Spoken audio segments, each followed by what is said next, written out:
The Flaxborough Citizen was not known for daring journalism. Its chief excitement lay in the weekly correspondence column, where ratepayers expressed outrage over matters ranging from council flowerbeds to the moral decline of the young. Yet on the second Thursday of March, a story of mild but undeniable sensation made its way into print. Obituary notice. Peck, Lionel Edwin, aged 67, of Mallowdean House, Flaxborough. Died peacefully on March 9th after a short illness. Funeral arrangements to be announced. The paper's proofreader, a man of biblical solemnity named Crowther, noticed something peculiar before it went to press. "Didn't we have him before?" he murmured, tapping the column with a nicotine-stained finger. The typesetter, Mr. Fidge, shrugged. "We have all sorts before." "What's he done?" "Died," said Crowther grimly. "In June." This small exchange might have ended there. Indeed, most of the Citizen's peculiarities did, but for Mrs. Glossop of the Townswomen's Guild, who read the paper in the greengrocer's and fainted clean into the tomato display. By 11 o'clock, every respectable coffee table in Flaxborough had the same question trembling upon it. How many times could one man die, and why had Mr. Peck chosen to do it twice? Mallowdean House, a broad, respectable villa, near the railway embankment, had curtains firmly drawn, and the faint air of a place unused. It was said Mrs. Peck had never been quite the same since her bereavement last year, though whether this was due to grief or the discovery that her husband's pension was smaller than expected, no one could say. At 12 sharp, the vicar's sister, Miss Teat, was heard at the post office declaring that she had attended the funeral herself. She described it in precise detail, the floral tributes, the bishop's sermon, even a small child who had sneezed during the Lord's Prayer. That, she concluded, is not the sort of thing one forgets.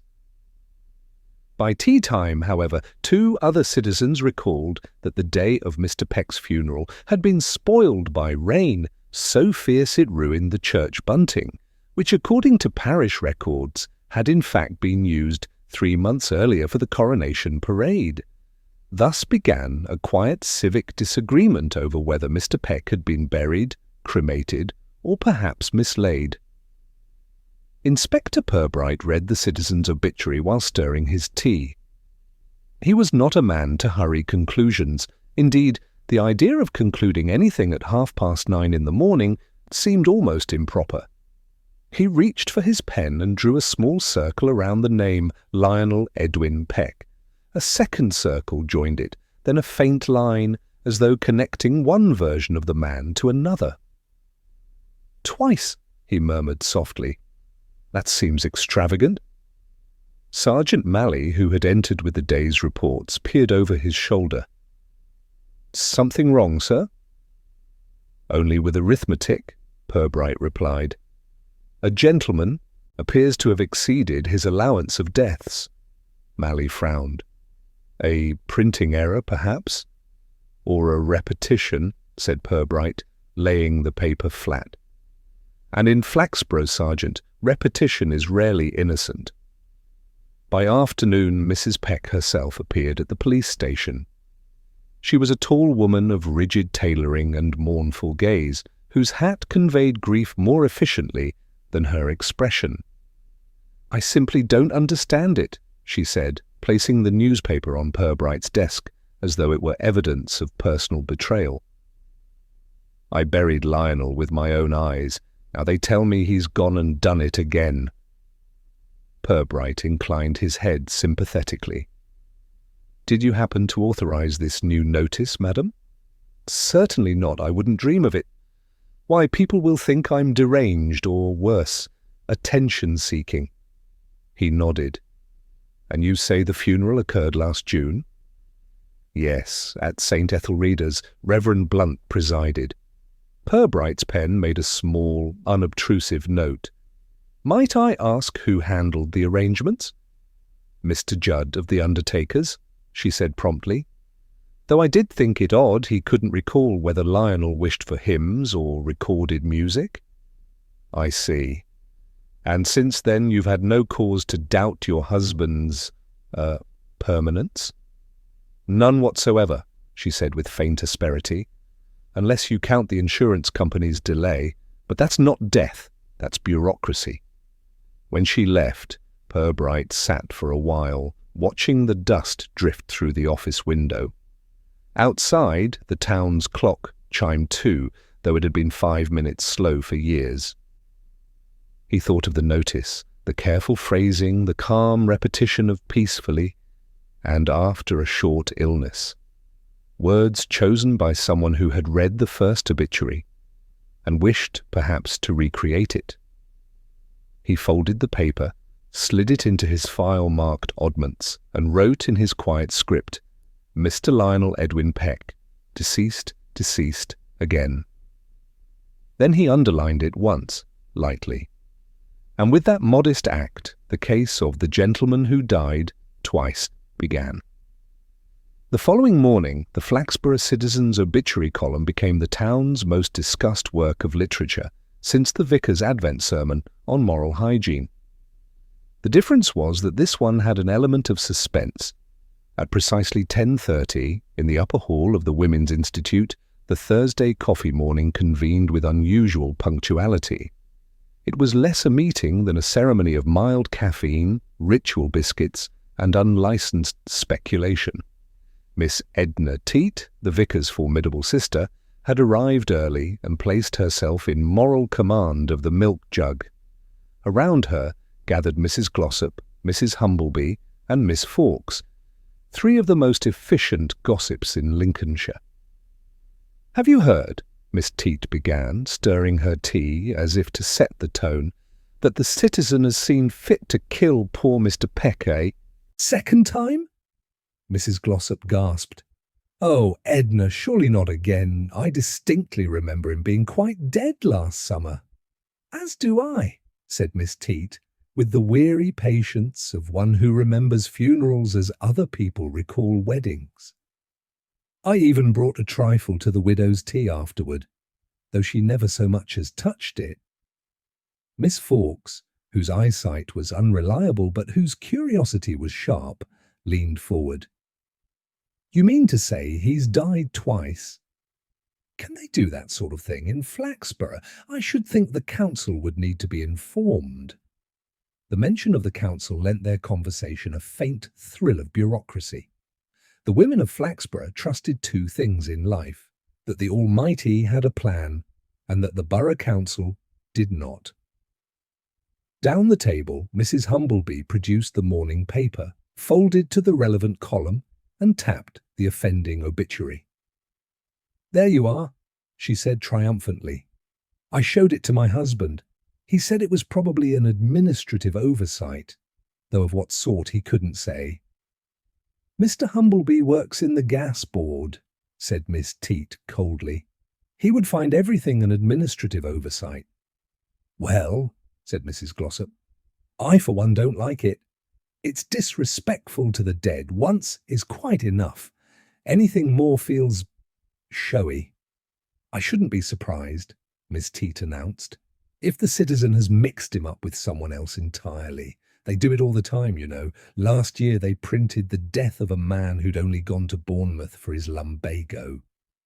Miss Fawkes gave a small, scandalized laugh. "And did they ever apologize?" "Of course not," said Miss Teat. "They simply ran the same man's wedding anniversary 2 weeks later, as if to even the score." Unbeknownst to the assembled moralists, the Reverend's housekeeper, Mrs. Bloxby, stood near the hatch to the kitchen, pretending to arrange cups, while she listened with keen professional interest. She had, after all, prepared sandwiches for Mr. Peck's funeral reception herself, and could personally testify to the authenticity of his first demise. But there had been something peculiar even then. The coffin, she recalled, had been strangely light. Not suspiciously so, merely curiously convenient for the 2 pallbearers, both of whom had remarked that the late Mr. Peck travelled well. That little phrase now floated through her memory as she buttered a scone. By midday, the town was simmering nicely. The ironmonger's boy claimed that Mr. Peck had been sighted alive in the next village, buying turpentine and humming. The postmistress swore that Mrs. Peck had received a telegram that morning and burned it unopened. The librarian, a dignified woman who preferred fiction, privately suspected spiritualism. Pubright, meanwhile, was enjoying a sandwich at his desk. The case, if it could yet be called that, had no crime, no victim, and, as far as the coroner's office knew, one perfectly valid death certificate. He read it again. Lionel Edwin Peck, solicitor, retired. Deceased June 14th, 1964. Cause of death, cardiac arrest following mild exertion. Witness, Dr. Mortlake. Everything tidy, everything calm. And yet the second obituary had it with identical wording, down to the comma before after a short illness, suggested not coincidence, but reproduction. Someone had copied the earlier text from a record. He picked up the telephone. Sergeant Malley, would you be so good as to drop by the citizen office? I should like to know who placed that notice.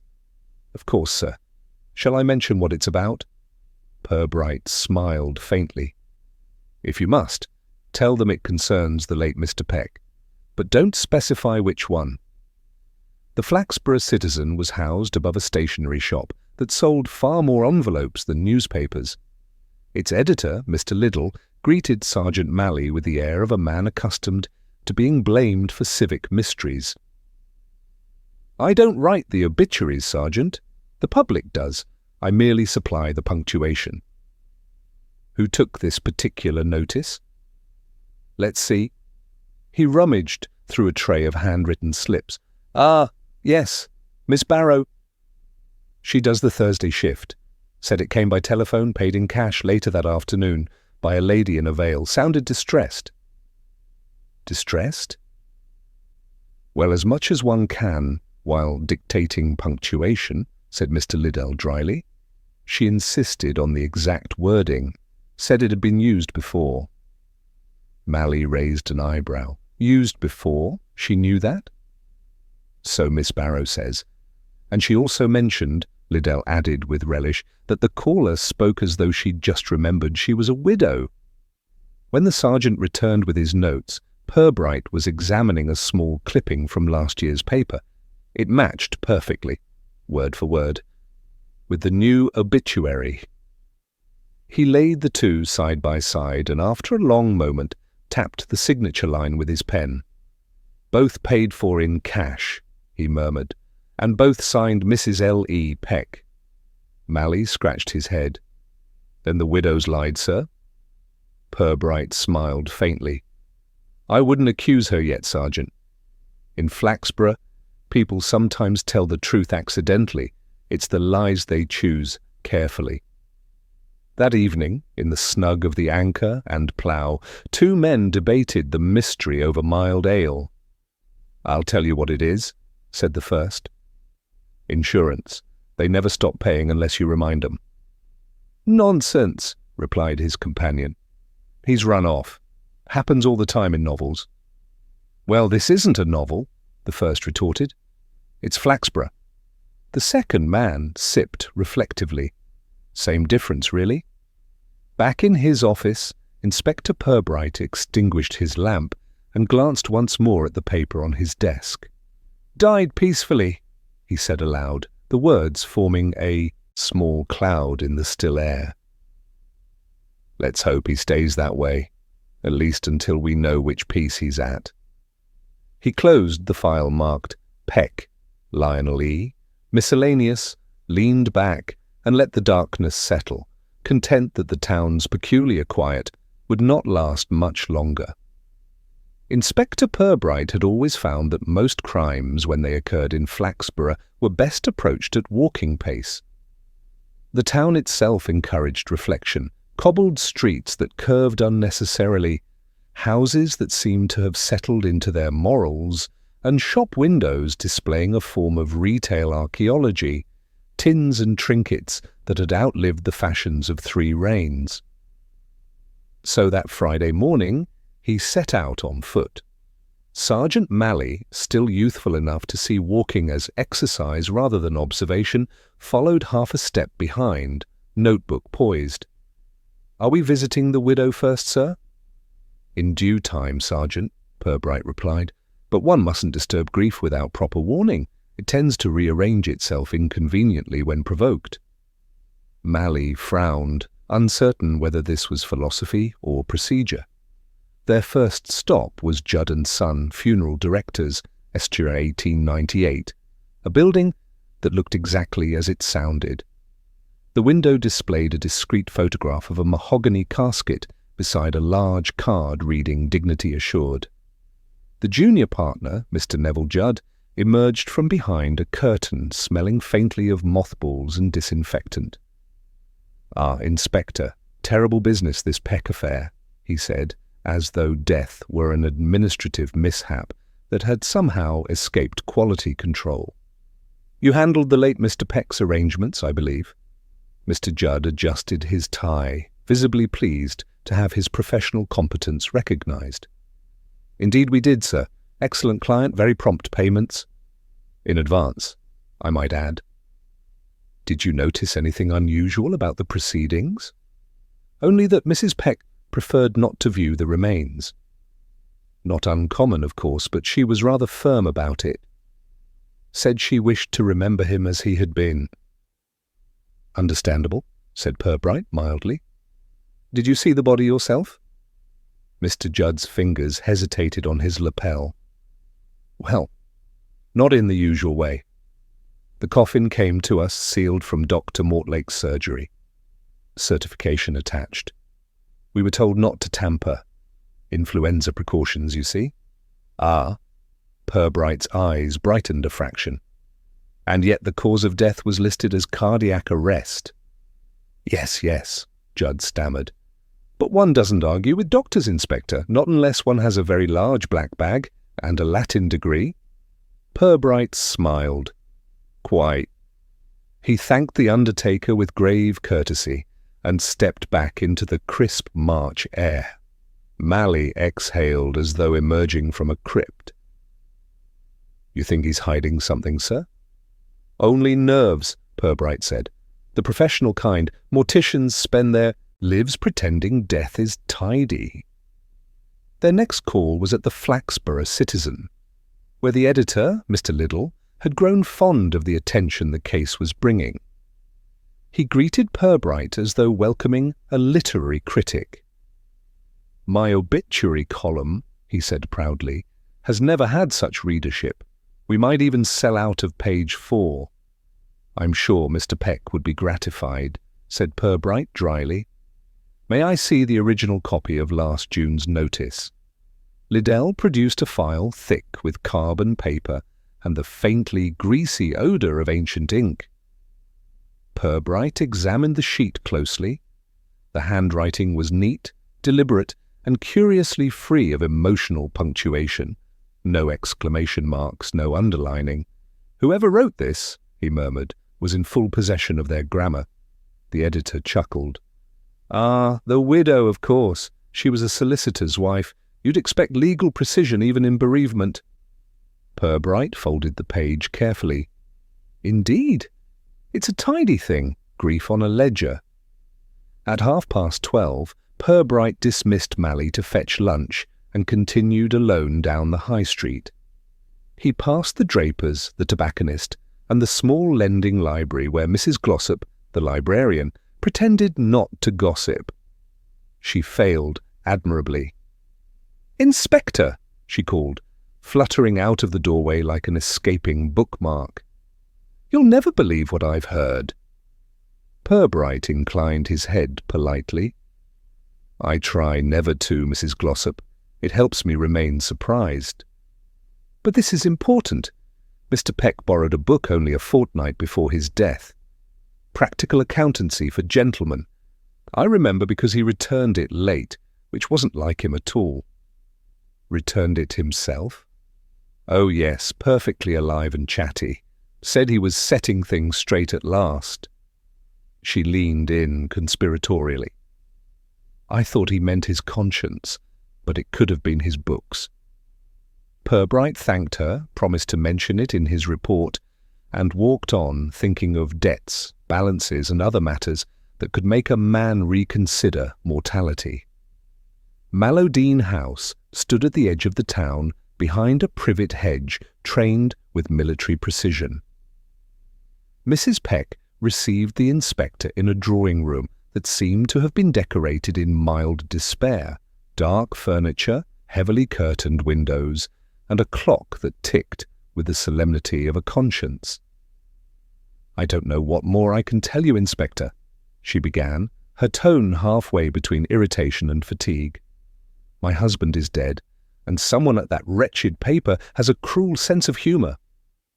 "Possibly," Pubright said, "though humour in Flaxborough is rarely intentional." She gave a brief, unwilling smile, then resumed her composure. "I suppose you must ask whether I recognise the notice." He nodded. She examined the newspaper as though inspecting an impostor. "Yes, that's mine, or rather the one I placed last." "Yeah, but this new one? No, I've told everyone the same." Purbright's gaze rested on a photograph atop the mantelpiece. Mr. Peck, tall, formal, the kind of man who smiled only on official documents. "You lived comfortably, I see." "Comfortably enough," she said, with faint stiffness. "Lionel had his pension, and I have my own means. We were not extravagant people." "Indeed," Pubright murmured, glancing at a porcelain shepherdess that might have cost half a week's salary. "Did your husband have any enemies?" She hesitated. "Enemies? No, I shouldn't say so, though he was rather firm with debtors, and certain clients resented his thoroughness." "Thoroughness can be exhausting," Pubright said gently, "especially to those being examined." Her eyes flickered with the smallest betrayal of discomfort before she smoothed her skirt and rose. "I hope this is all a dreadful mistake. Town does so love its little scandals." "Quite," said Pubright. "And you, Mrs. Peck? Do you?" She blinked. "I beg your pardon?" He smiled. "Love them, I mean. Little scandals. They do make the tea stronger." "I am not a gossip, Inspector." "Then you are a rare species," he said kindly, taking his leave. Outside, the sun had begun to fall behind the church spire, casting long shadows that stretched like rumours across the cobbles. Pubright walked back slowly toward the station, hat tilted against the wind, thinking. 2 identical obituaries, 1 sealed coffin, a funeral everyone half remembered but no one could prove. He paused at the crossing by the butcher's, watching a small boy chase a paper bag that fluttered ahead of him like a clue no one wanted to catch. Pubright smiled to himself. In Flaxborough, death was rarely sudden. It was an arrangement like everything else. And somewhere, someone had arranged this one twice. The Flaxborough Citizen was not, strictly speaking, a den of intrigue. But by the time Inspector Pubright returned there 2 days later, the atmosphere had thickened into something perilously close to excitement. Miss Barrow, the newspaper's typist and obituary clerk, was 23, sharp-nosed and determined to be underappreciated. She was the kind of young woman who filed her fingernails in Morse code and dreamed of working in the city, though she never specified which one. When Pubright entered, she straightened as though he were from London headquarters of decency itself. "I understand you took the recent notice for Mr. Peck," he began pleasantly. "I did, Inspector, by telephone, just as Mr. Liddell said. I wrote every word exactly as dictated. I pride myself on accuracy." "I can see that," Pubright said. "Tell me, did you recognize the caller's voice?" Miss Barrow hesitated. "Not exactly. It was a woman's refined. You can always tell when someone owns a hat they keep in a box." "Did she give a name?" "She said it." Was Mrs. Peck. Sounded upset but not tearful. There's a difference, you know. Tearful people breathe at the wrong times. Pubright smiled faintly. Quite so. And she came in to pay later? Yes, that same afternoon, only she didn't sound like the same person, much older, deeper voice. I remember because she wore gloves, eyelids long ones, and wouldn't take them off to count her change. Did you see her face? Barely. Veil, of course, but she was tall, taller than me. Pubright studied her, then asked, Would you recognize the voice again, if you heard it? I think so. I notice voices. It's a gift. Especially the sort that say one thing and mean another. An excellent talent, Pubright said. I'd keep it quiet in Flaxborough. They might call it witchcraft. Miss Barrow gave a pleased little laugh. Oh, they already do, Inspector.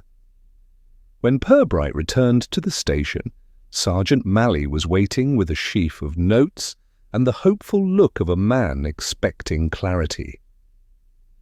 Nothing unusual from the registry, sir.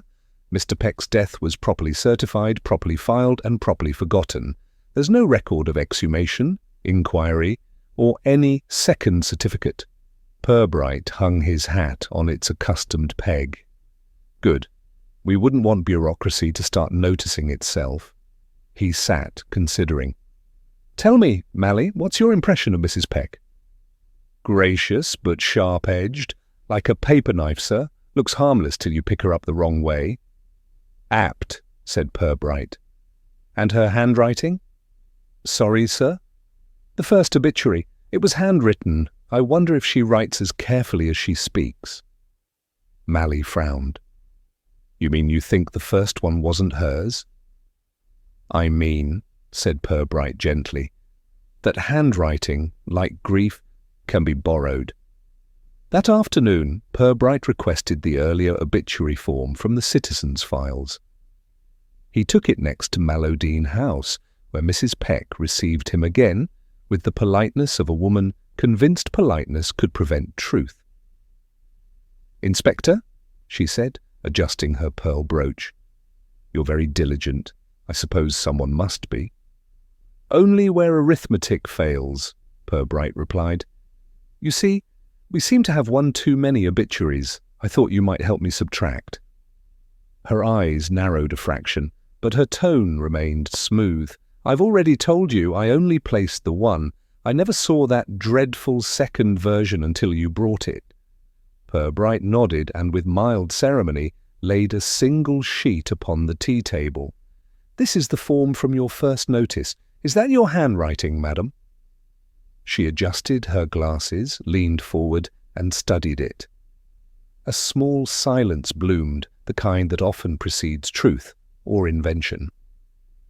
Yes, she said at last. Yes, that's mine. I filled it in here at home. Curious, Pubright murmured, since the paper's clerk insists the first notice was dictated by telephone. The teacup rattled faintly as she set it down. That girl must be mistaken. I certainly remember writing it. Entirely possible, said Pubright softly. Memory, like handwriting, sometimes shifts under pressure. Her expression hardened. Are you suggesting I'm lying, Inspector? I seldom suggest, Pubright replied. It discourages confession. After he left, Pubright paused by the gate and glanced back at Mallowdene House. The curtains were already drawn again as though retreating into their own alibi. He took out the obituary form once more and held it to the fading light. The handwriting, neat, feminine, deliberate, bore a small peculiarity. A looping E in Edwin that descended oddly, almost like a lawyer's flourish. He recalled something Judd the undertaker had said, that Mr. Peck had handled his own paperwork with fastidious precision, and that he never trusted a secretary's pen. Pubright smiled thinly. A gentleman who filled in his own death notice, he murmured. That would be tidy indeed. That evening, Miss Teat hosted an emergency gathering of what she called the Ladies' Vigil Committee, which consisted entirely of herself, Mrs. Glossop, and Mrs. Humblebee. Their purpose, she declared, was to assist the authorities by ensuring the moral health of the narrative. Mrs. Glossop, who had brought a Victoria sponge, said nervously, "You don't think they'll exhume him, do you, Edna?" "I should hope not," Miss Teat replied briskly. "It's undignified, and besides, what would they find? Probably nothing more alarming than a pair of clean socks and a bill from the undertaker." Mrs. Humblebee, less easily amused, lowered her voice. "My cousin swears she saw him, Mr. Peck, I mean, outside the post office last week. Said he looked thinner but quite cheerful." Miss Teat sniffed. "Your cousin also claims her cat predicted the general election." Still the remark lingered in the air long after the coffee cooled. Back at the police station, Pubright sat alone, reading through the file by lamplight. The pieces were accumulating, quietly, untidily, like gossip before Sunday service. A man dies, his funeral sealed, his obituary neat, his widow precise. Then 6 months later, the same death repeated, said by an unseen caller, a veiled woman, cash in hand. He jotted a single line in his notebook. Possible impersonation or rehearsal. He added another. Who benefits twice from one man's passing? Then, as if the thought itself amused him, he closed the file, extinguished the lamp, and murmured, "Only those who prefer him dead the first time didn't find it convincing enough." The following Monday dawned with a drizzle so indecisive that even the lamp-post seemed unwilling to get wet. Flaxborough looked faintly guilty, as if it had been caught speculating, and now pretended to mind its own business. Inspector Pubright, however, was in an excellent mood. He liked weather that discouraged enthusiasm. It made people talk slower, which made them talk more truthfully. He stood at his office window, watching the rain mark out fine punctuation on the glass. Then, with deliberate calm, he reached for the telephone. "Sergeant Malley," he said, "we should like a word with the late Mr. Peck's solicitor." "Which one, sir?" "The live one," Pubright said. "Let's start there." The firm of Beckwith and Crane occupied a narrow brick building opposite the market square, squeezed between a hairdresser's and a shop that had been closing down since 1958. Inside, the air smelled of legal paper, dust, and a lingering sense of postponed confession. Mr. Beckwith, a small, dry man with a forehead like a legal summons, received the inspector in a room furnished entirely in dark wood and darker expressions. "Ah, yes, Lionel Peck," he said, removing his spectacles as if that act alone summoned memory. "Formerly of our firm, quite sound in his day, sharp as vinegar. You handled his estate, I believe?" Beckwith hesitated. "In part. He left matters somewhat transitional." "In what sense?" "Well, there was a will, perfectly ordinary, lodged with us 2 years before his death. But when the time came to execute it, it was missing. Vanished." "Vanished," Pubright repeated mildly, "is not a common legal term, is it?" The solicitor's lips twitched. "We said mislaid, of course. A draft was later found in his own handwriting, not signed, but it named a new beneficiary, a Miss Hazel Damp of St. Mary's Close. We could not locate her." Purbright's brows lifted just a fraction. "And who benefited under the earlier valid will?" "Mrs. Peck, naturally, entirely." "Indeed, so the widow inherits." "The mystery beneficiary does not exist, and the original will disappears." "Precisely," Beckwith said, with the relief of a man whose confusion has at least been accurately described. "Would you happen to have a copy of the draft?" "Only a typed version." The original disappeared with certain correspondence from the same drawer. We assumed clerical error. Pubright smiled. "You must have great faith in clerks." The solicitor gave a hollow chuckle. "We have to, Inspector. They outlive clients." Flaxborough's St. Mary's Close was a tidy crescent of semi-detached houses, each with a neat front garden and a deep suspicion of the others. There was no Miss Damp on the postboxes, but a neighbour, a brisk woman with arms folded like an argument, supplied the usual civic intelligence. "No, there's never been a Hazel Damp here, sir. Closest we've had was a nurse named Hazel Dean. She went off suddenly last year, left her curtains behind." "Left her curtains?" "Yes. Still hanging up. Landlord says it's proof she meant to come back. I say it's proof she didn't have time to pack." Pubright thanked her and noted the address. He would, he decided, call on the landlord later. 3. Pubright and the bank clerk. On his way back, Pubright stopped at the Midland Bank where Mr. Peck's accounts had been closed after his first death. The clerk, an anemic young man with the enthusiasm of a wet sponge, produced the ledgers under protest. "Everything in order, Inspector," he said. "All accounts settled, balance transferred to Mrs. Peck within 3 days of certification." "Efficient," Pubright remarked. "Was there ever a second account? Under a different name, perhaps?" The clerk blinked, scandalized. "Certainly not, that would be irregular." "Indeed, I was counting on it." He leafed through the pages, pausing on one line. A withdrawal of £20, dated the day before his death. "Perfectly normal, sir." "Of course. One must pay for one's own funeral somehow." By late afternoon, Pubright found himself once more beneath the solemn lintel of Judd & Son. Mr. Judd emerged, polishing a small brass plaque with unnecessary vigour. Inspector, still troubled by our departed client?" "Less departed than usual, perhaps. I'm curious about the coffin." "The coffin?" "Yes, you mentioned it arrived sealed." "From where precisely?"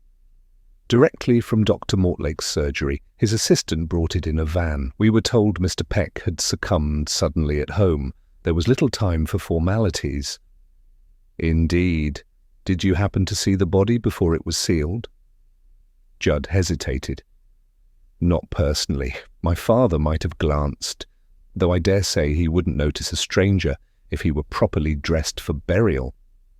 Purbright's expression did not change. "Quite so.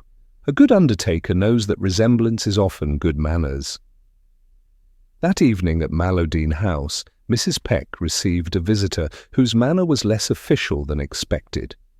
Pubright had left his hat at the door and taken a seat by the unlit hearth, a cup of tea cooling untouched beside him. "Tell me, Mrs. Peck," he began conversationally, "did your husband ever mention a Miss Hazel Damp?" She blinked. "Damp?"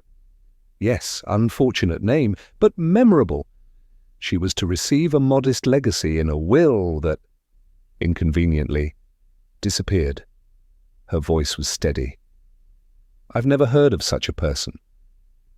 "Nor had your husband, perhaps, yet he wrote her name carefully enough to spell it twice." For the first time, Mrs. Peck's composure flickered. "If Lionel changed his will, I knew nothing of it. And if he named another woman, well, that would be his final cruelty." Pubright inclined his head. "You think it cruel to leave money to a stranger?" "I think it cruel," she said, "to leave mystery behind." He regarded her for a long moment. "Then we are allies, Mrs. Peck." Mystery is rarely kind to the living. Back at the station, Pubright sat alone beneath the yellow lamplight, reading the typed copy of the missing will. To Miss Hazel Damp, in gratitude for her discretion and kindness during a matter of private distress. It was a lawyer's phrase, economical and evasive. Gratitude paid with currency instead of confession. Pubright closed the folder and spoke softly to the empty room. "Discretion and kindness," he said, "two virtues not usually rewarded together. Unless, of course, one is being paid to keep the other quiet." He wrote one final line in his notebook before extinguishing the lamp. "If Miss Damp exists, she knows why Mr. Peck died twice." It was the milkman who found him, though to his credit he continued his round before mentioning it. "I thought it best," he explained later, "not to alarm the town till after breakfast." By 9:30, however, Flaxborough was thoroughly alarmed, though not about the body itself. What truly disturbed everyone was its location, in a disused garden shed behind a long vacant cottage on the edge of Church Lane. The cottage, formerly rented by a travelling salesman of devotional calendars, had been empty since August. The shed, padlocked until that morning, had burst its hinges in the night after a week of damp swelling. The milkman, whose curiosity exceeded his discretion, peered inside. There, seated upright in a wooden chair, was a man in a brown overcoat and hat, looking, as the milkman later told the police, as if he were politely waiting for the door to open. By 10 o'clock, Inspector Pubright was on the scene. Rain misted the hedges and turned the garden path into something resembling wet pastry. He ducked beneath the sagging lintel of the shed and stood for a long moment, gazing at the figure. The face was pale, clean-shaven, and, though drawn, unmarked. The hands rested loosely on the knees, fingers curled as though in mild expectation. A faint odour of mothballs, dust and stale pipe smoke lingered about the air. Dr. Mortlake, summoned in mild indignation at the interruption to his surgery, bent over the body. "Well," he said irritably, "he's dead, if that helps." "It always does," said Pubright, crouching beside the chair. "The question, Doctor, is whether he's new at it." Mortlake grunted. "Stiffness well advanced, I'd say 2, maybe 3 days. Heart failure, most likely. No sign of violence. In fact, he looks better than some of my living patients." "Does he look familiar to you?" The doctor peered closer, adjusting his spectacles. "Good Lord, Ash, that's Lionel Peck, isn't it? I signed his certificate myself last June." Purbright's expression did not alter. "And yet he's looking remarkably well for a ghost." The news spread with the velocity of scandal. By noon, Flaxborough's High Street was alive with conjecture, the favourite theory being that Mr. Peck had been buried alive and clawed his way out, only to expire neatly elsewhere. Miss Teat dismissed this as morbidly untidy, but admitted that it lent the town a touch of continental intrigue. At the police station, Sergeant Malley had already arranged the facts in a neat and futile list. Body found, Church Lane shed. Identification appears to be Lionel Edwin Peck. Medical certificate, issued June, already on record. Possessions, wallet, empty, handkerchief, keyring with 2 keys, small notebook. Condition, no injuries, clothes clean, shoes slightly damp. Malley handed the list to Pubright with an air of helpless victory. "There you are, sir. I can't make it add up." "That," said Pubright mildly, "is because it doesn't wish to. Some sums resist arithmetic." He leafed through the small notebook found in the man's coat pocket. Inside were brief, cryptic jottings in a tidy legal hand. "Mallowdean, still watching. Hazel, safe but unwise. If Peck's death accepted, proceed by Tuesday." Pubright studied the entries in silence, then placed the book carefully aside. "Sergeant," he said, "would you describe this handwriting as identical to that on the obituary form?" Malley nodded. "Near enough, sir." "Good. Then we may conclude that either Mr. Peck wrote of his own death, or that someone who writes exactly like him found it amusing to continue his diary afterward." Malley frowned. "Then this isn't Peck?" "Possibly not," said Pubright. "Or possibly he's very bad at dying permanently." That afternoon, Mrs. Peck was summoned to the mortuary for formal identification. She arrived dressed in uncompromising black and carried a handkerchief she never used. When the sheet was lifted, she gasped, not theatrically, but with the startled politeness of one who has just seen an acquaintance out of place. "Yes," she said quietly, "That is my husband." Pubright watched her closely. "You're certain?" "Of course I'm certain. How could I not be?" "Because," he said, "you buried him already." Her mouth tightened. "Then I must have buried the wrong man." It was said without irony, yet something in her voice suggested not disbelief but grim acceptance. "Tell me, Mrs. Peck," Pubright said softly, "did your husband have a twin?" "No." "A cousin, perhaps?" "No." "Then we are forced to conclude," Pubright said, "that either Mr. Peck has died twice, or someone has been pretending to be him for some time." She turned toward him, her face pale but steady. "If you find out which, Inspector, please let me know. I should like to send flowers, but only once more. Later." That evening, Pubright walked home through the drizzle, the streets silvered by lamplight. The air smelled of damp stone and tobacco smoke. He stopped at the iron railings of the churchyard, where moss clung to the headstones like tired memory. He found the grave easily. Lionel Edwin Peck, 1898–1964. The stone was clean, recently tended, and curiously unconvincing. He bent, brushed away a few leaves, and said softly, "You're making a nuisance of yourself, Mr. Peck. The town's only room for one of you at a time." Then he straightened, adjusted his hat, and walked on. At the police station, Sergeant Malley awaited him with fresh confusion. "We've traced the keys found on the body, sir. One fits a drawer in Beckwith and Crane's office. The other opens a small flat above the tobacconist's on Elm Street, leased last month under the name L. Edwards. Rent paid 6 months in advance." "L. Edwards," Pubright repeated. "Initials reversed. An old lawyer's trick. Hide behind your own name facing the other way." Inside the flat they found little: a few shirts, a shaving kit, 2 novels, and a suitcase containing several documents, all in Lionel Peck's handwriting. Among them was a receipt for £20, dated the day before his first death. The payee, Miss H. Dean, also known as Damp. Pubright examined the paper under the desk lamp. "So our invisible lady does exist, under both damp and dry conditions." Malley frowned. "What do you think happened, sir?" Pubright leaned back, considering the paper, the 2 obituaries, the 2 bodies. "Let's assume," he said slowly, "that the first Mr. Peck wasn't Peck at all, a substitute body arranged by the real man, perhaps to vanish, perhaps to protect someone. He writes his own death notice, seals his coffin, disappears, and watches to see who benefits."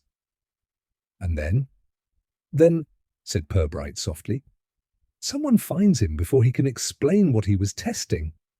Purbright's private note added later, "1 man, 2 deaths, 3 lies. The widow plays ignorance too neatly. The missing Miss Damp may be key, if she's still alive to answer." He closed the notebook, the lamplight catching the faint dust motes in the air. Outside, the church bell tolled 10, as though marking time for a town that was suddenly 1 death too many. Inspector Pubright approached the vicarage with the air of a man entering both a home and an institution. The vicarage was, in Flaxborough tradition, less a residence than a listening post. Its walls were accustomed to hearing confessions that never quite reached the altar. Miss Edna Teat, the vicar's sister, and the town's unofficial Bureau of Moral Corrections opened the door before he could knock twice. "Inspector, how civilized of you to come. I was just about to put the kettle on, although I suppose you prefer facts to tea." "Facts," said Pubright, hanging his hat with grave courtesy, "are rarely as restorative." The vicarage drawing-room smelled of polished wood and piety. On the table lay an immaculately folded Citizen, its corners aligned like commandments. Miss Teat motioned him to sit and busied herself with the tea tray, which was arranged with military precision. Milk first, gossip second. "I suppose," she began, "You'll hear about that poor, restless Mr. Peck. Such a disturbance to the parish. Dying once is quite enough for a respectable man." Pubright accepted his cup and watched her over the rim. "Indeed, though it seems death has treated him as an encore performance." Miss Teet pursed her lips. "Encore or not, it's unseemly. The widow's been avoiding communion. People notice such things." "People in Flaxborough notice almost everything," Pubright observed mildly, "except perhaps what actually matters." "Quite so," she agreed happily, missing the sting. "Still, I've always said Mrs. Peck was too composed. Grief is like pastry, Inspector. It ought to crumble a little." He let her continue, as Miss Teet would, with or without encouragement. "I saw her only yesterday, you know, at Mr. Beckwith's office, of all places. Came out looking white as an unbaked meringue. Said she was merely reviewing papers, but I could see she was rattled. I told her she should take a tonic, but she said she didn't believe in tonics." Pubright stirred his tea, expression unreadable. "Strange place for a widow to spend an afternoon, don't you think?" "Quite. And with all that unpleasantness about the will." "Oh, I know about it. The solicitor's clerk boards with my cousin's niece. Says the whole thing's gone missing like the 10 Commandments after a jumble sale." "Your cousin's niece has excellent sources." "She's a good churchwoman," Miss Teet replied firmly. "Knows how to listen when others think she's dusting." For several minutes, Pubright let the conversation wander through the delicate hedges of local morality. The widow's shopping habits, the vicar's latest sermon, the peculiar way Mrs. Glossop arranged her chrysanthemums.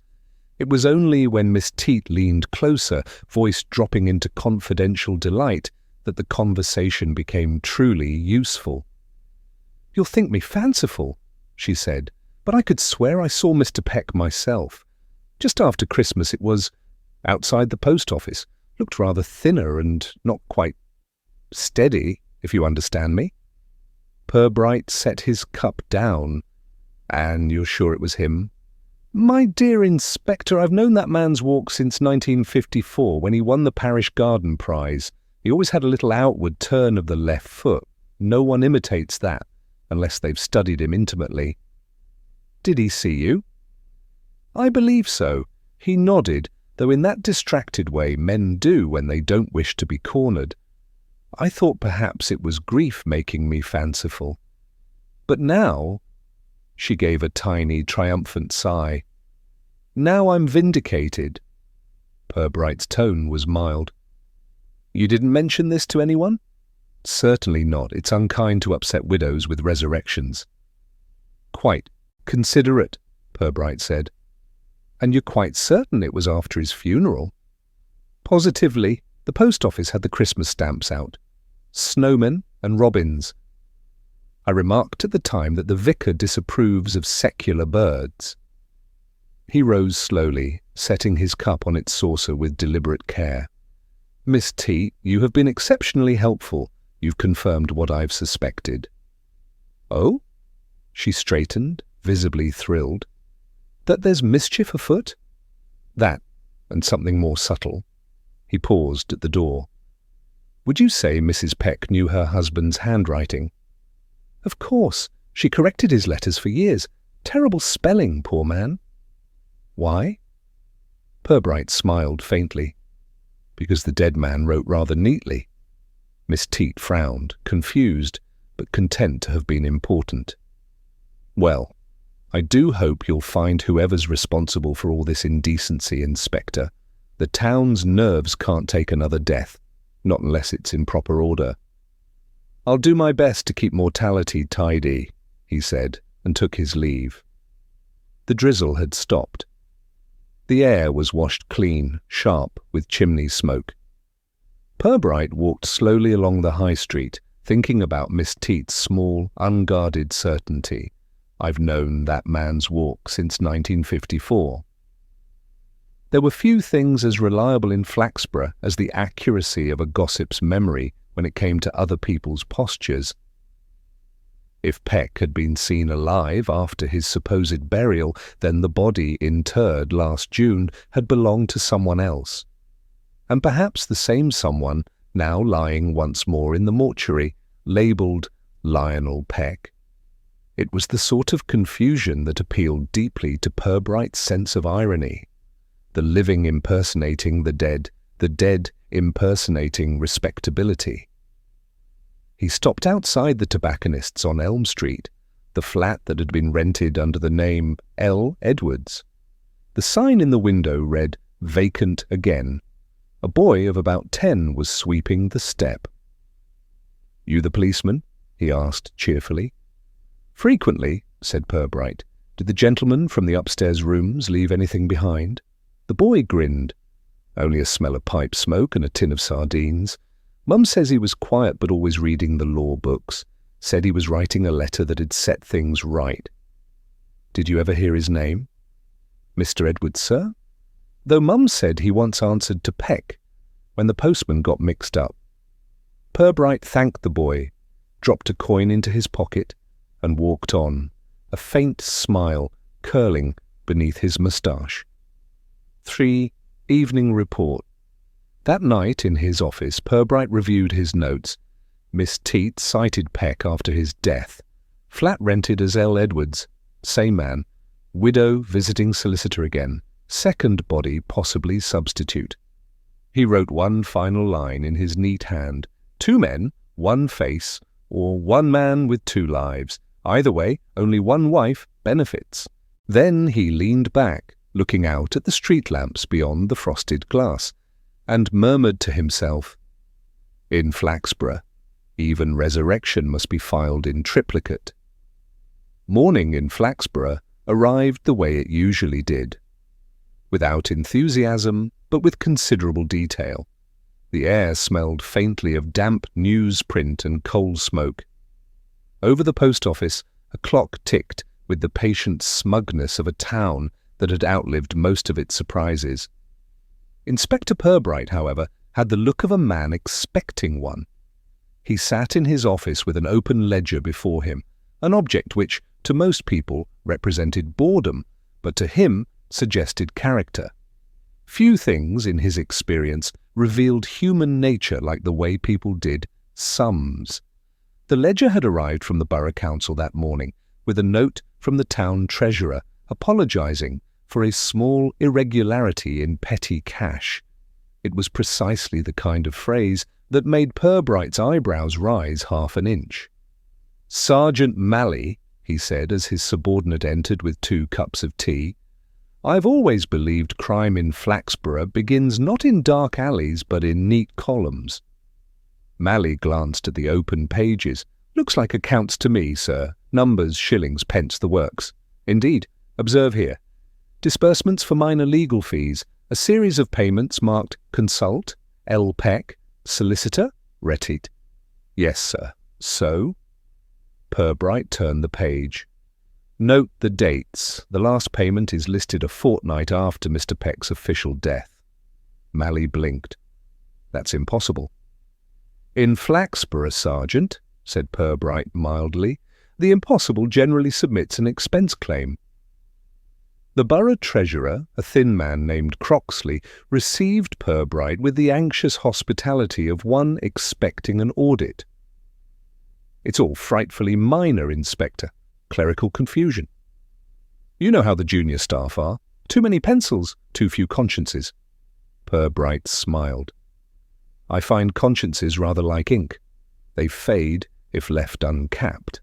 He indicated the ledger. "I'm more interested in these payments to Mr. Peck." He'd been retired for some time, hadn't he? Yes, of course, but we occasionally consulted him informally. Civic disputes, that sort of thing. And after his death? Croxley flushed. "That must be an oversight. I assure you the man was quite dead." "I'm sure he was," Purbright said pleasantly. "It's his invoicing that seems suspiciously lively." The treasurer cleared his throat. "Well, there was one claim, handwritten, not typed. I remember because the signature was unusually bold." We assumed Mrs. Peck had submitted it on his behalf. Do you still have it? Croxley hesitated.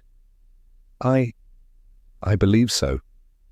He opened a drawer and produced a folded document. The handwriting was neat, looping, and unmistakably identical to that in the diary found on the second body.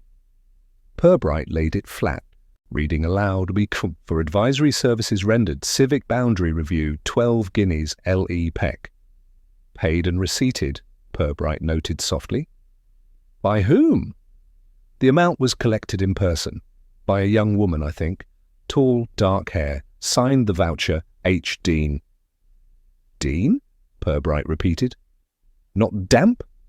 "Could be," Croxley admitted nervously. "My eyesight isn't what it was." Pubright smiled faintly. "No one's is, Mr. Croxley, especially when money changes hands."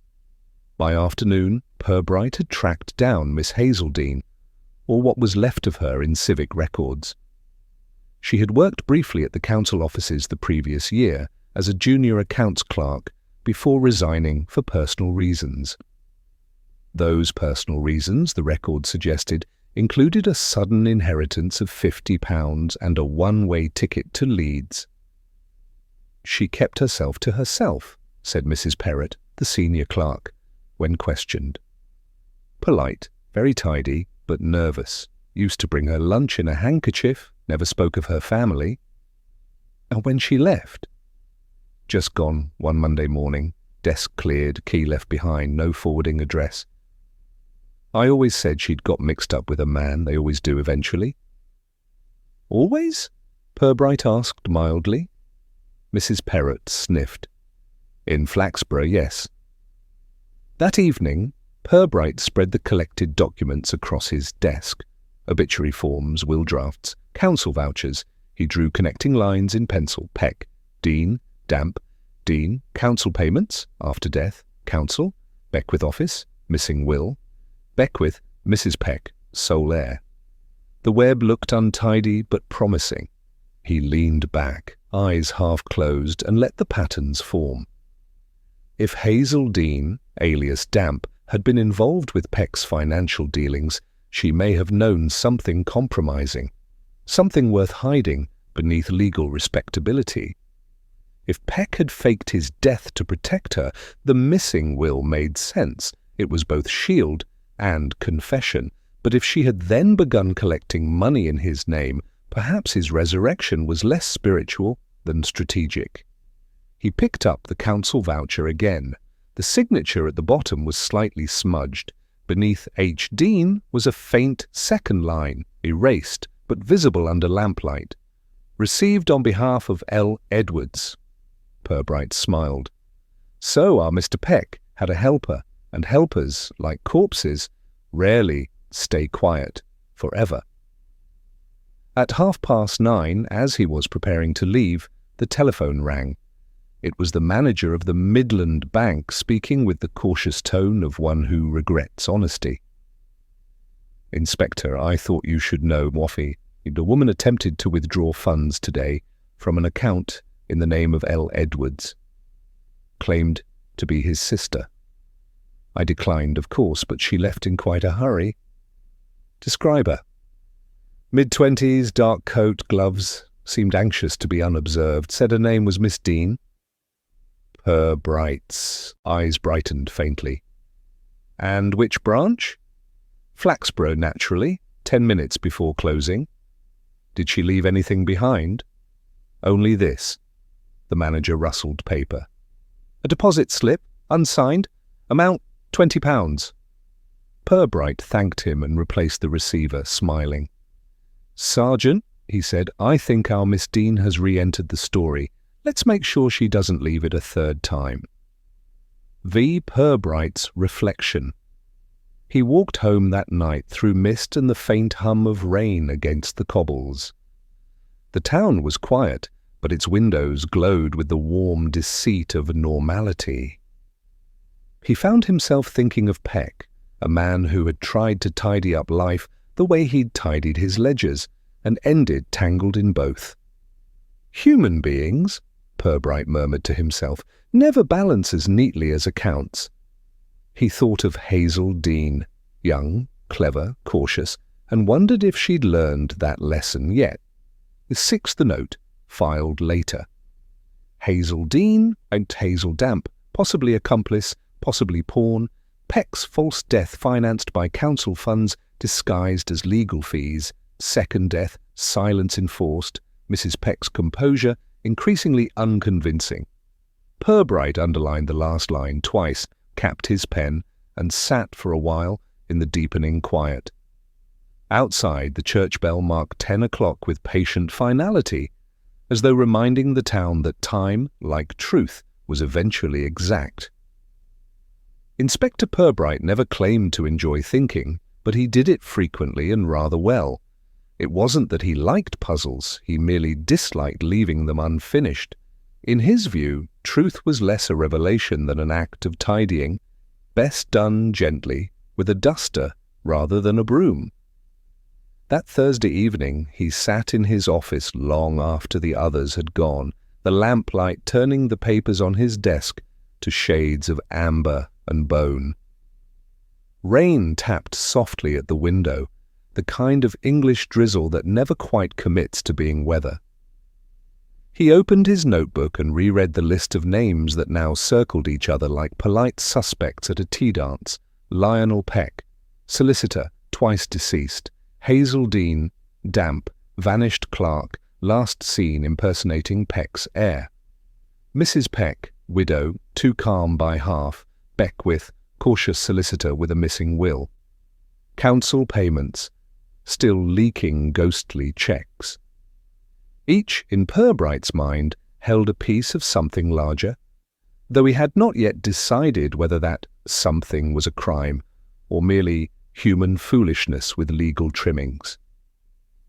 He leaned back, lit his pipe, and let the first curl of smoke drift upward, like a thought testing its shape. Perhaps, he mused, Lionel Peck had not been murdered at all.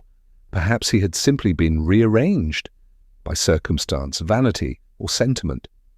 A man of method, aging, cautious, and increasingly irrelevant, might well find his own extinction useful. And yet, there was that second death, that tidy staged second ending in the garden shed. Too neat, Pubright murmured. Like the second draft of a story someone thought deserved improvement. A soft knock at the door. Sergeant Malley entered, holding a paper cup and looking faintly apologetic. "Thought you'd gone home, sir." "Not quite. I've been consulting the dead." Malley, long accustomed to his superior's remarks, merely nodded. "The post-mortem's in, by the way. Second body, while Peck, died of a heart attack. No signs of struggle, no poison, nothing dramatic." Pubright puffed his pipe. "So the tidy story continues." Malley hesitated. "There was one thing, though. Dr. Mortlake said the body's teeth didn't match the dental chart from Peck's file." Purbright's pipe paused mid-air. "Didn't match?" "No, sir. Similar age, build, general resemblance. But the teeth belonged to someone else. Dentures apparently fitted locally about 5 years ago." "5 years?" Pubright murmured. "That would make them communal property by now?" He stood, pacing slowly. "Sergeant, what if our first body, the one buried last June, was a convenience, a stand-in, someone already dying, perhaps even dead, when Mr. Peck needed a substitute?" Malley frowned. "Then the second body," argued the one in the shed, "is the real Peck?" "Almost certainly," Pubright said softly. "Which leaves us a small but crucial question. Who benefited from letting him die once, and why ensure he died properly the second time?" When Malley had gone, Pubright remained at the window for a long time, watching the faint reflection of the street lamps shimmer against the glass. The faces of Flaxborough drifted through his mind. Earnest, provincial, faintly ridiculous. He thought of Mrs. Peck, calm, controlled, not grieving but guarding. he thought of Hazel Dean, clever, frightened, and almost certainly still nearby. And he thought of Lionel Peck, a man who had tried to orchestrate his own absence, only to discover that death, once started, can be difficult to stop. Too many people, he said quietly, trying to be tidy in a disorderly world. He picked up his pen and began writing, not a report, but a kind of private ledger, his method of conversation with himself. Pubright's private memorandum 1. Peck stages death to evade consequence. Reason unknown, blackmail, embezzlement. 2. Hazel Dean assists, possibly his clerk and confidant. 3. Mrs. Peck aware, benefits by silence. 4. Second death genuine, suggests betrayal by partner. 5. Will remains missing. Motive concealed within. Conclusion: the living always require the dead to prove their innocence. He closed the notebook and smiled faintly. Philosophy, Pubright, he murmured, is merely patience written down. The next morning, Pubright walked, as he always preferred, to the churchyard. The grave of Lionel Peck looked no less respectable for being full. A small bunch of artificial flowers, plastic, yet dusty, marked it with the town's usual mixture of thrift and sentiment. He stood a moment, hands behind his back, as if addressing the departed with the courtesy of a civil servant. "Mr. Peck," he said softly, "you seem to have died for everyone's convenience, your wife's, your clerk's, perhaps even your own. I do hope it was worth the trouble." Then he turned, hearing the faint clatter of a bicycle on the cobbles. Miss Teat, wearing an expression of combined righteousness and curiosity, was delivering a casserole to the vicarage next door. "Morning, Inspector," she called. "Still visiting your client, I see." "Habit," Pubright said to the dead don't interrupt. She gave a prim smile. "Then you must find them delightful company." Back at the station, a telegram awaited him, short, tidy, and unsigned. "H. Dean safe, wishes to explain. Railway Hotel, room 2, 7 p.m. Pubright read it twice, folded it neatly, and placed it in his pocket. He spent the remainder of the day reviewing old council files, tracing signatures, and quietly confirming what he already suspected, that Peck's advice fees corresponded exactly to missing funds in a boundary dispute case. Someone had been transferring public money into private silence, and when one of the silent parties grew nervous, resurrection had become inconvenient. At dusk, he walked toward the station hotel. The town, wrapped in mist, looked almost painterly, gas lamps glowing through thin fog, footsteps softened by wet pavements. He felt no haste. Truth, he had learned, arrived more dependably when not summoned too loudly. Hazel Dean would tell her version soon enough. Whether it would be confession or theatre remained to be seen. But one thing, he thought as he reached the hotel doors, was already clear. Mr. Peck's greatest mistake had not been dying twice. It had been assuming Flaxborough would stop talking after the first time. The waiting room of the railway hotel smelled faintly of beer, lavender polish, and the kind of respectability that never quite reached the corners. The evening train had gone, leaving the place hushed. A small fire burned behind its brass guard, warming the air with more illusion than heat. Inspector Pubright arrived at 7 precisely, as invited, though not entirely expected. He had an affection for punctuality. It unsettled the guilty. The landlady led him upstairs to room 2. "Nice young lady, that one," she said quietly. "Looks worn out. Keeps the curtains drawn even in daylight." "Ah," Pubright murmured, "the universal symptom of a conscience." Hazel Dean sat by the window, hands folded tightly in her lap. She was younger than he had imagined, no more than 26, but her face had the cautious calm of someone who had been older, briefly, and decided against it. When she looked up, There was no surprise in her eyes, only relief. "I hoped it would be you," she said softly. "I didn't know who else to trust." "I'm flattered," Pubright replied, taking a seat across from her. "Trust is rare in Flaxborough. Usually people prefer to share information by accident." She gave a small, tired smile. "I suppose you know everything by now." "Everything worth knowing," he said. "But I should like to hear how you'd arrange the story. You see, Mr. Peck was rather fond of arranging things, wasn't he?" Her hands trembled. "He thought he could fix everything, even people." "Did he try to fix you, Miss Dean?" She hesitated, then nodded. "Yes, I was his clerk. He trusted me, or thought he did. He told me once that trust was just a contract with smaller print." "An opinion I find difficult to refute," said Pubright mildly.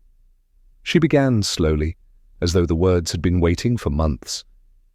"Last year Mr. Peck discovered something. Irregularities in the council's boundary accounts. Funds shifted into private hands through fake consultancy invoices. He said it was theft hidden under manners." "Indeed," said Pubright. "And manners being Flaxborough's chief export.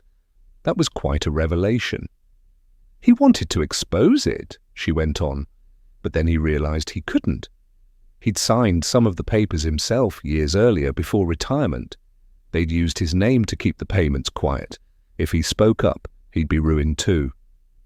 "So he decided to disappear," Pubright said. "A modest form of martyrdom." Hazel nodded. "He said he'd die for the record, and then live somewhere else under another name, L. Edwards. He had it all planned. The false death certificate, the sealed coffin, the notice in the Citizen. I helped type it. And the body." She looked away. "It was his idea, a patient of Dr. Mortlake's, an old clerk, who'd died of pneumonia, no family. Peck bribed the doctor to switch names on the certificate. We used that body. I hated it, but he said it was for justice." Pubright listened without reaction, only a small, steady nod. "Justice, yes. The last refuge of tidy minds." Her voice dropped. "He went to ground as Edwards. I brought him messages, money from an old account, food, letters. Then a few months ago he said he'd made a discovery. Someone had stolen the missing will from Beckwith's office, the draft leaving everything to me." "Ah," said Pubright quietly. "That must have pleased Mrs. Peck." Hazel shivered. "He wanted to meet her, said he could explain everything, that he'd been cruel but honest." "He was sure she'd understand." Pubright sighed. "People who believe in understanding are usually buried twice." Her eyes filled. "I think she killed him. He met her at that cottage on Church Lane. He said she'd forgiven him. When I came the next day, he was dead, sitting there like he was waiting for someone." Purbright's gaze softened. "And you didn't tell anyone?" "How could I? Everyone thought he was dead already. I hid the key, took his notebook and left town, but I couldn't live like that. Every obituary feels like it's for me too." There was silence for a long while, just the sound of the fire's slow settling and the clock ticking with patient indifference. Pubright rose, walked to the window and looked out at the railway lights beyond the fogged glass. "Miss Dean," he said gently, "you're a better liar than you believe, but not quite good enough. You didn't hide the notebook. You planted it." Her breath caught. "What?" "You left it on the body for us to find, hoping we'd believe he was still watching from beyond. The note about Hazel, safe but unwise, was written after his death. Your handwriting, not his." She stood abruptly. "I was frightened. I thought they'd blame me." "On the contrary," said Pubright, turning toward her. "You wanted us to blame Mrs. Peck. You knew she'd seemed capable, and you wanted her guilt to cover your own. My own, she whispered. Yes, the payments, Miss Dean. You continued the fraud after Peck vanished, collected checks, forged his signature, fed the accounts. Then he found out and threatened to go to the police. You couldn't let that happen. Her face crumpled. It wasn't supposed to happen like that.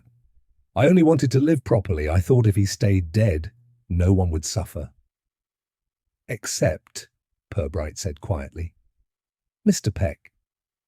For a moment, she seemed smaller, the years of fear folding in upon themselves. He looked so calm, she murmured. When I saw him in that chair, I thought, he's managed it again, another escape. Pubright said nothing. He let the silence stretch, soft but unrelenting, until she sank back into her chair. What will happen to her? She asked suddenly. Mrs. Peck, she never did anything wrong. She will be pitied, Pubright said, which in Flaxborough is worse than arrest. Hazel gave a faint, broken laugh. That sounds like justice. He nodded. The local kind. 2 days later, in the sombre calm of the council chamber, Pubright gathered the key figures, Mrs. Peck, Mr. Beckwith, Sergeant Malley, and Dr. Mortlake, all seated like uneasy jurors in a play they had not rehearsed. Pubright stood before them, one hand resting on the back of a chair, voice steady, almost conversational. Ladies and gentlemen, I am indebted to Flaxborough for many peculiarities, but never before have I encountered a man who took so much trouble to be dead twice. Lionel Peck was a victim of his own caution. He forged a quiet miracle to vanish respectably. Unfortunately, his accomplice mistook that miracle for opportunity. He turned slightly, addressing Mrs. Peck with gentle formality. Your husband died first in public record. An agreed illusion. Then truly, months later, when Miss Dean realized his resurrection threatened her comfort, she staged his second death to look like the echo of the first. You, madam, are innocent, though you have my sympathy for having married a man who treated mortality as an experiment. Mrs. Peck bowed her head slightly, whether in grief or exhausted pride, it was impossible to tell. And Miss Dean? Asked Beckwith stiffly. She will be charged with fraud and manslaughter, Pubright said, though I rather think remorse will do most of the sentencing. When it was done and the chamber emptied, Pubright remained a while, gazing at the dust motes in the late afternoon light. The town outside would soon return to normal, its appetite for speculation briefly sated. There would be coffee mornings and council debates, new scandals to replace the old. And somewhere in the citizen's office, a typesetter would leave a space ready for the next obituary. The next issue of the Flaxborough Citizen appeared precisely on schedule. It was, as always, printed on thin, reproachful paper and smelled faintly of ink and overconfidence. On page 4, beneath the weekly appeal from the Mothers' Union, and opposite an advertisement for hair tonic, appeared a small, discreet notice. Correction. In reference to previous reports concerning the late Mr. Lionel Edwin Peck of Mallowdean House, readers are advised that no further clarification will be required. The matter is considered closed. It was perhaps the most accurate sentence the Citizen had printed all year. The town received it with relief rather than disappointment. Flaxborough had no shortage of mysteries, but it preferred them tidily concluded. The butcher pronounced that the poor man had overdone dying, the draper expressed sympathy for Mrs. Peck's nerves, and the vicar preached a gentle sermon on the dangers of administrative deceit. Miss Teat naturally took credit for having suspected something improper all along. She told the Ladies' Guild that Inspector Pubright had confided certain delicate truths to her, which he most certainly had not. By the following week, even the gossip had worn itself out, like bunting left too long in the rain. Mrs. Peck sat alone at her breakfast table, reading The Citizen through a film of unshed tears she would never have permitted to fall. The house was quiet now, the curtains open, the air less oppressive. She had begun, very slowly, to rejoin the world. A letter lay beside her plate, a formal envelope from Beckwith and Crane. Inside, a brief note. "Madam, the estate of your late husband being now fully resolved, we enclose a certified cheque for the remaining balance.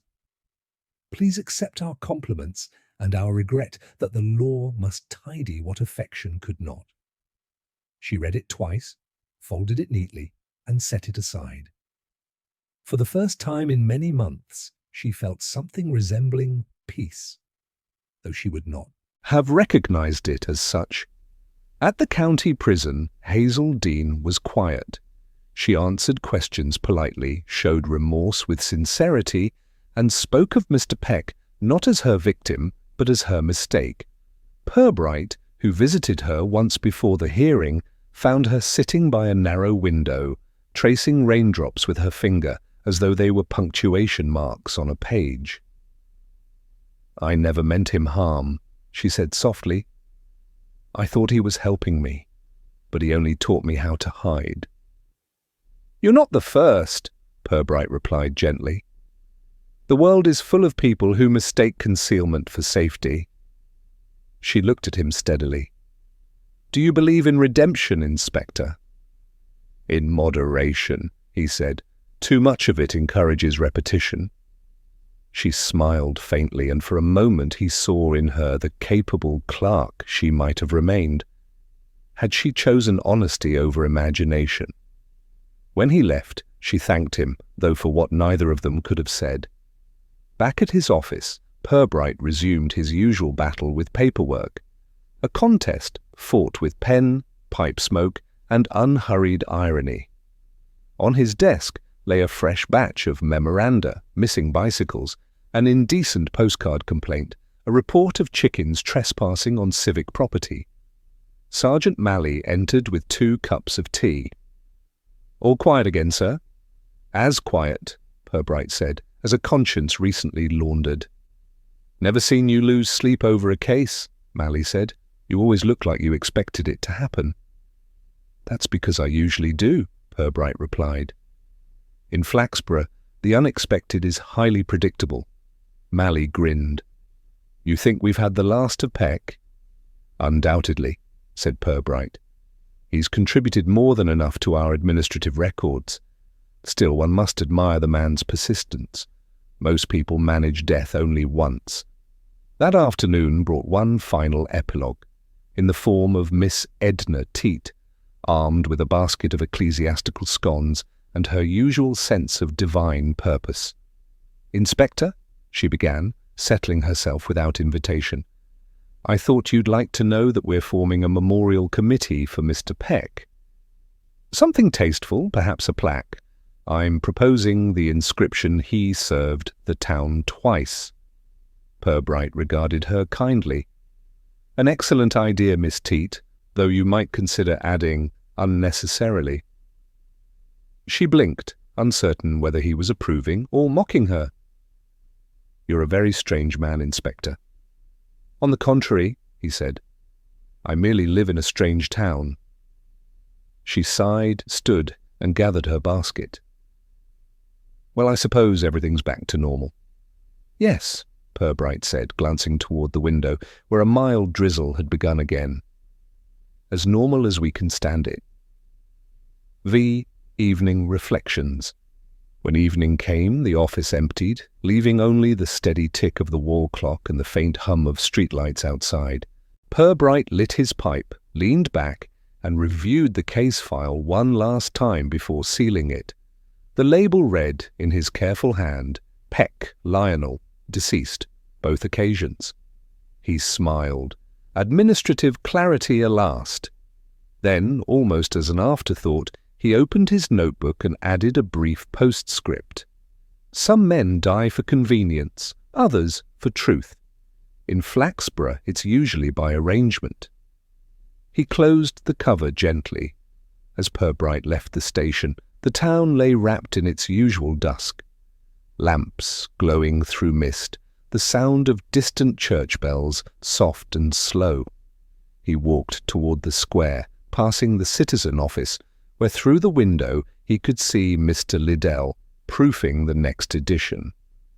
A new headline caught his eye on the typesetter's frame. Council approves funding for cemetery wall repairs.